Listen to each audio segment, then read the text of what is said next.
Boris Kester is an author, fearless adventurer, polyglot, avid sportsman, programmer, and political scientist. He is one of about 250 people worldwide who have traveled to every country in the world. And in today's episode, we talk about his book, The Road to Cullaville. If you're traveling to another country or seeing it from your armchair, this book will help you erase your prejudices, assumptions, stereotypes, and clichés of other countries. Only then can you truly appreciate civilization for what it truly is. Welcome to Lifeology. Thank you, James, and big honor to be on your show today. I appreciate that. For where are you calling in from today? I'm currently in Tel Aviv in Israel. Which, of course, you are traveling the world as usual. Now, just so my viewers and listeners know, there's a slight delay. So if there's a couple seconds in the delay between our conversations, just know that that's just because of the network, which is kind of a cool thing. I remember when I was a kid, I think I was like maybe 6 years old, I would hear about the potential in the future of having ability to talk on from camera to camera, from phone to phone. And I was like, oh, I can't wait. And so here I am, however many years later, we have this opportunity to do this. Now, as a little boy, speaking about me as a little boy for you, did you know that you always wanted to travel the world? Yes. You did? Okay.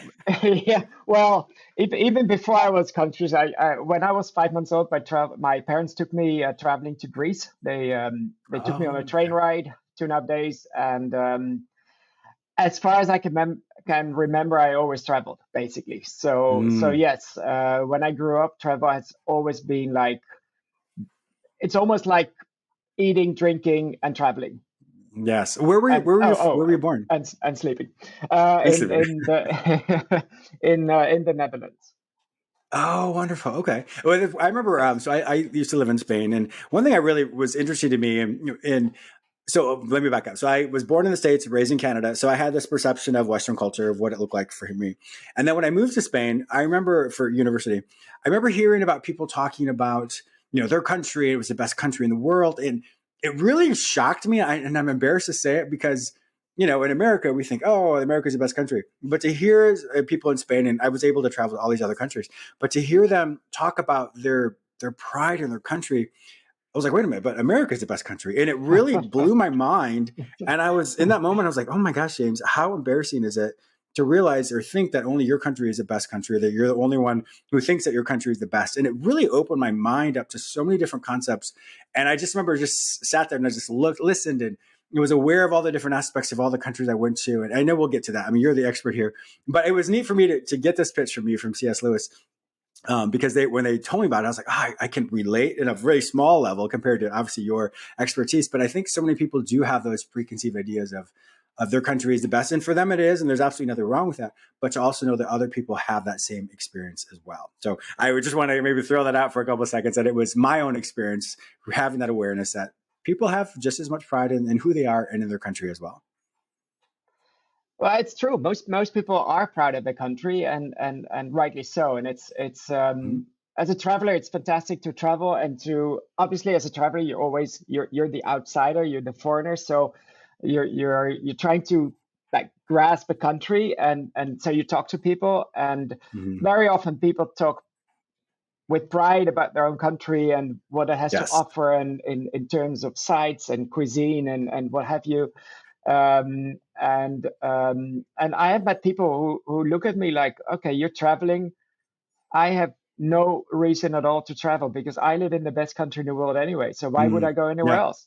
Yeah, that's a really good point. I do remember, but I do want to say this though. I remember there were a lot of people who had. I was able to travel all throughout Europe as well, but they had different perception of what American or Canadian is, and so for us, they would put ketchup on everything. Like I would go, here, do you want some ketchup? And I remember thinking, I don't eat ketchup, but I will eat ketchup. But it was just their way of trying to connect with me, thinking that that's what it was. So I think on both sides, we have perceptions of what other countries or other countrymen, people are and what they do, what they like. And it's all comes from a place, for most part, it comes from a place of wanting to be inclusive, but sometimes we can miss the mark. Absolutely. So to travel to all the different countries in the world, was that a goal of yours? Well, I wasn't born with the goal in mind, but it's something that grows on you. I think I know quite a few others who've done it, and I think it's the same for all of us. Wow. I mean, you're not, when you're 10 years old, you don't think, well, let's go to every country in the world, but you like traveling and you travel more, and suddenly you realize, wait a minute, I've been to so many countries. Why wouldn't I just continue and try to see them all? And so then Yeah. you gradually move towards this goal, or not. If you Yeah. I mean, some people are happy to travel to the same country every year, which is totally fine.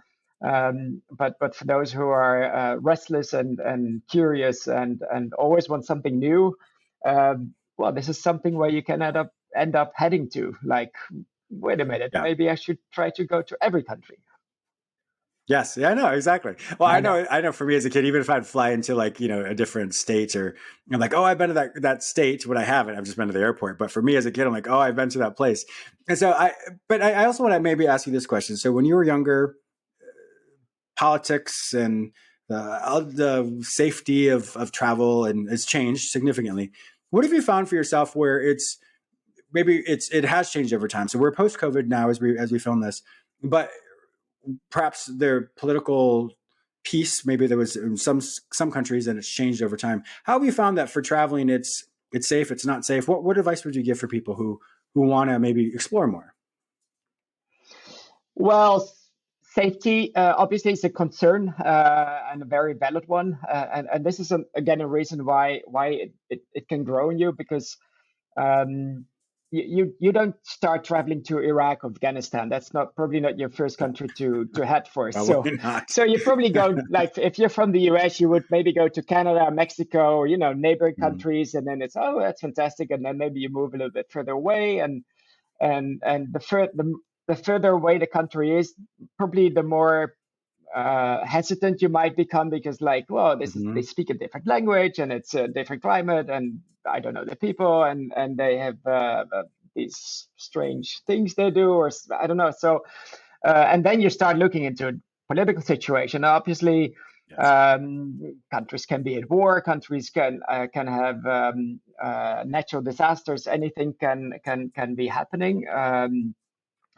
And obviously, I've been to countries where the situation was not stable, and where the travel advice was not to go there. So Hmm. um, and gradually, traveling to those places, I found out that the picture that we see in the media, where you get the impression that, like, you arrive in a country and bullets fly through the air constantly. This is not true. I mean, you Mm. arrive, and actually people live their lives, and Yeah. and surprisingly so. Um, and then you realize, wait a minute, reality is very different from my preconceived image that I had before leaving, and that also Yes. my government gives me, because some countries, they say, well, if you go there, you will be kidnapped, you will be assaulted, there's criminal activity, and Hmm. I'm sure there is. But um, obviously, if you know what you're doing, and you do your Hmm. homework, and you have the right Hmm. contacts, and you get the right information, you can, let's say, you can greatly reduce the risks. Yes. And anyway, looking back on my travels, obviously I have been to countries where the situation was It's questionable. shaky, let's say. Yeah. But looking back, where things, and this is one of the topics in my book, actually. Looking back, things went wrong in unexpected places, in unexpected moments. So actually, I did travel to Afghanistan. I traveled to Somalia and other places, and nothing wrong happened. I mean, actually, on the contrary, people welcomed me, and they because the downside for them is that, because they are in the situation they're in, they don't see visitors. So when they see a visitor, Mm.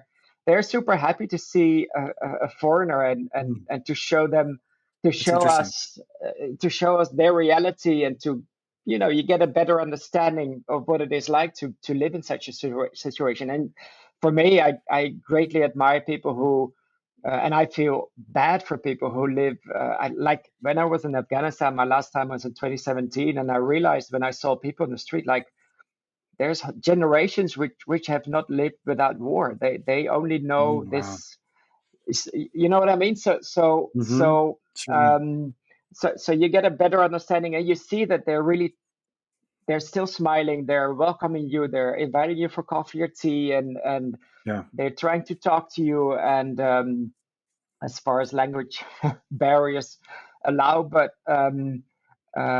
gradually you realize that these people are really against all odds. They're still living their lives, and they don't live in bomb shelters Mm, or in their houses. They go to school, they go to the market, they go to anywhere else.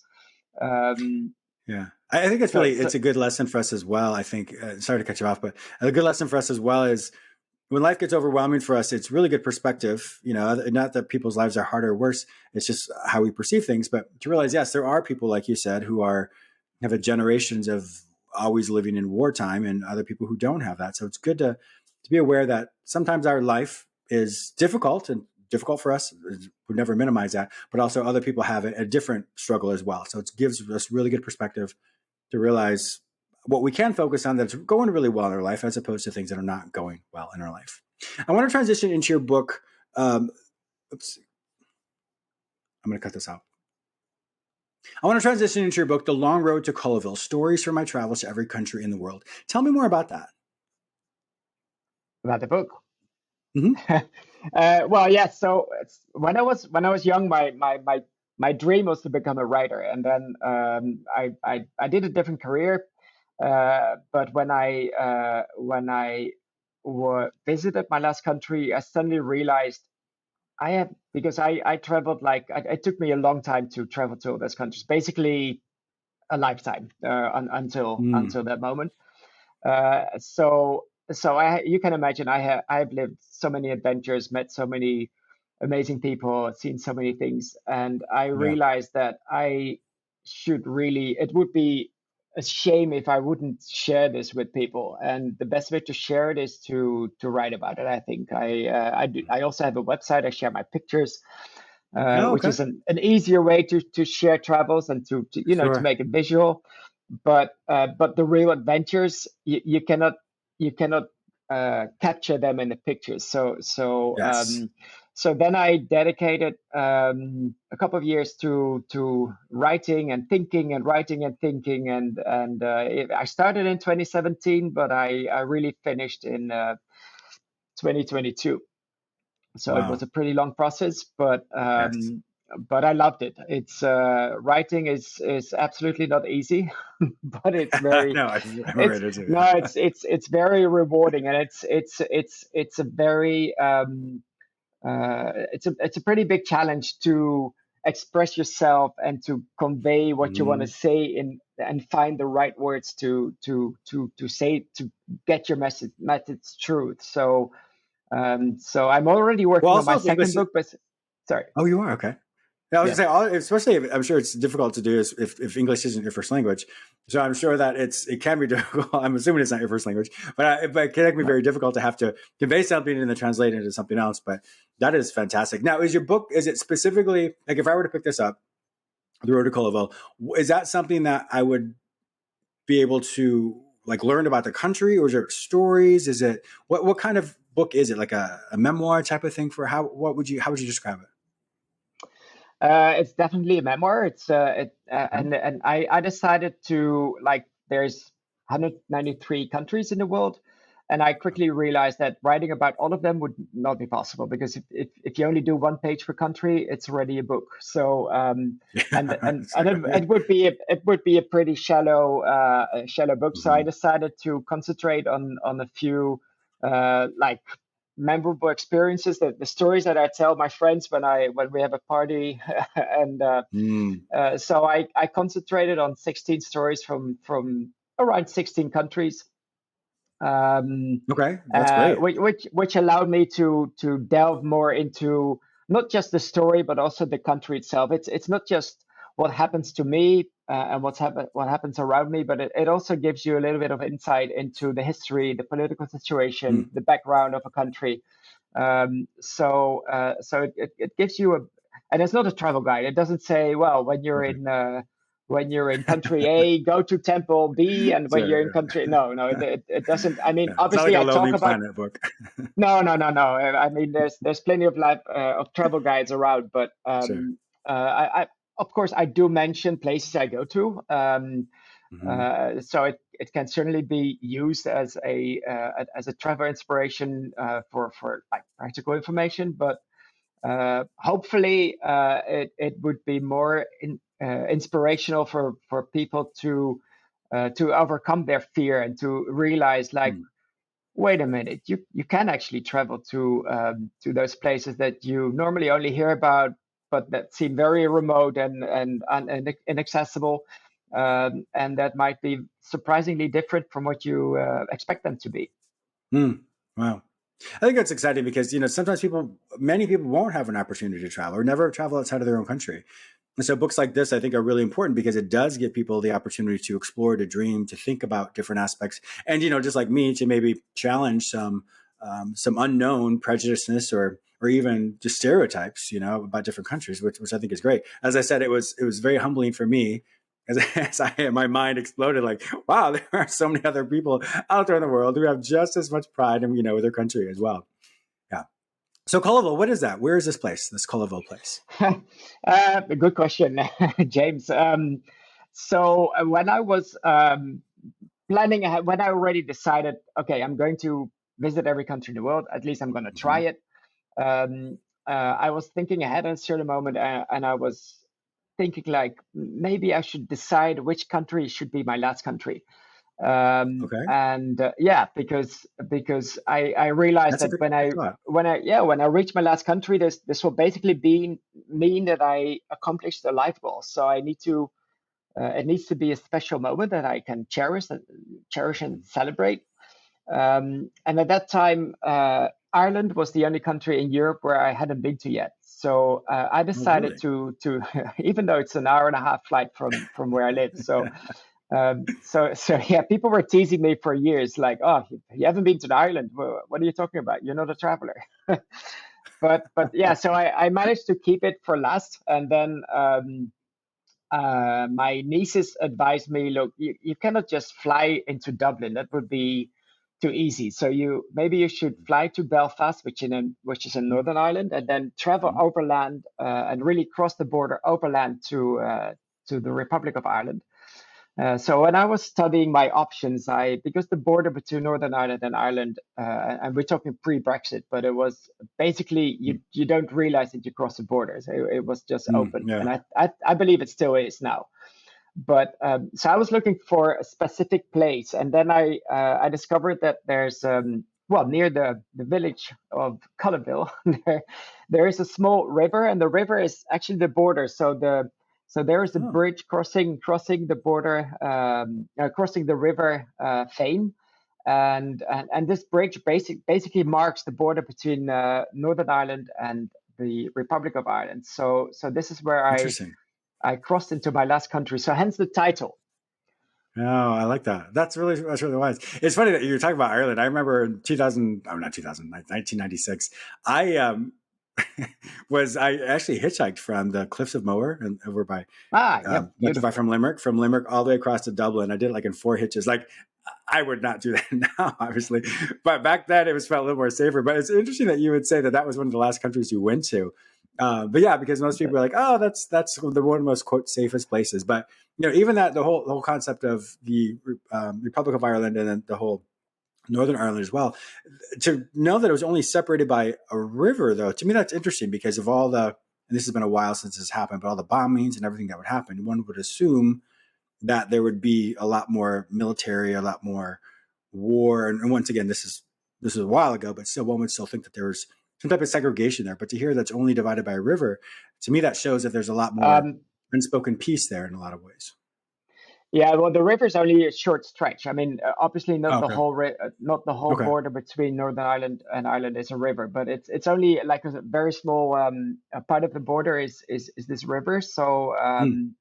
and really, Cullaville is like, I think there's 400 people living in Oh, Cullaville. So really? it's really Oh, wow. a tiny little town or village. And it was funny because we were celebrating. My family had prepared something on the bridge. So we had Oh, flags, and really? they had Oh, marked the wow. border on the bridge. So but people were passing and they were looking like, what is happening here? And so they stopped and they stopped to ask. And when we explain, and you must imagine that these are like farmers, and these are people who never travel. So when we told them, well, we're celebrating that I visited my last, this is my last country in the world to visit, and they looked at me like, are you saying that you have been to every? They couldn't Mind believe it. blowing. Yeah. For them, crossing the border to the United Kingdom was already, that Yes. was probably the only border they ever crossed in their life. So Yeah. and then they were asking me, have you really been to Madagascar? Have you been? And so they were asking me these countries that they only knew Wow. from TV or in their imagination, and they were testing me like, oh, how was it to be in Fiji? And I was like, yeah. So it was yeah, it was a great experience. I bet. Yeah. It's once again, I think it's great that you're able to give, those live accounts of places you've been to give people that imagination, to give them even hope and inspiration that they too can be able to travel if they want. Now, I'm sure some people will listen and be like, well, how did he get to all those places? Because that could be pretty expensive or et cetera. So we're obviously not going into your wealth, et cetera, if whatever that looks like, but more in the sense of many people may struggle with that. Do you have any thoughts or ideas of how to help people, if they're not able to, if they don't have the finances now, how to maybe, perhaps even just reading your book will give them ideas of how to be able to travel on their own dime, et cetera. Do you have any thoughts about Yeah, that? look, well, yeah, sure. First of all, I believe that you don't have to be a millionaire to travel, and I'm definitely not Mhm, a I agree. millionaire. It all depends on how you travel. So the more luxury you Mhm. want, the more expensive it's going to Yeah. be. So if you want five-star hotels, if you want first class travel, if you want a car with a driver, yeah, then it's gonna add up. Yeah, it's But true. you just said yourself, you were hitchhiking in Ireland.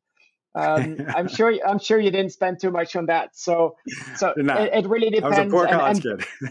and basically, as a very very general rule of thumb, the slower you take it, the more the cheaper it becomes. Interesting. Yeah, If you that's fair. like if you travel overland, if you use local buses, or if you hitchhike, or if you train, or whatever means of transportation there are, and if you sleep in local hotels, or you're invited at Or people's hostels. Yeah. homes, Mhm. yeah, or hostels, or Airbnb, or couch surfing, whatever. There's so many options nowadays, and Correct. basically, as a very rough rule of thumb, yeah, the slower you go, the less it costs. And um, I really hope that people will understand that if you really want to travel, you can. There's Yes, always a for sure. way. Yeah.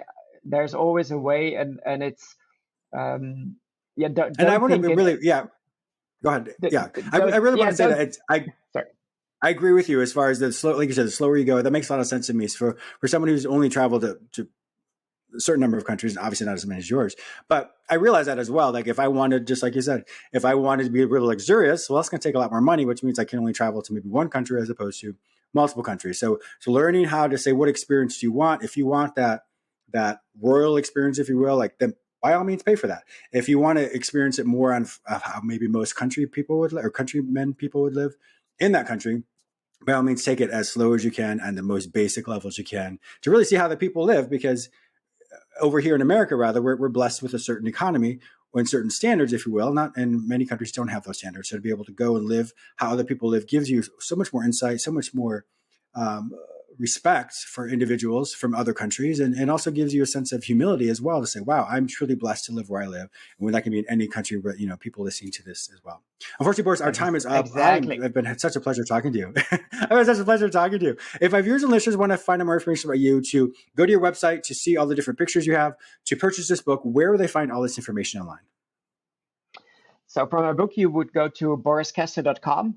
Um, and you can order the book there. You can order it at Amazon, Barnes and Nobles, and all the main outlets. For the pictures, you could go to traveladventures.org. And both sites are linked. So if you go to one, you will find the other as well. Okay, perfect. My viewers and listeners And also know that if I can't find this information in any other place, simply go to the show notes at jamesmillerlifeology.com and link with Boris Kester and all of his websites, as well as the link to his book. But Boris, thank you so much. I really appreciate your time. It was a lot of fun talking to you today. thanks for having me, James. And well, looking forward to the next chat. Exactly. All right.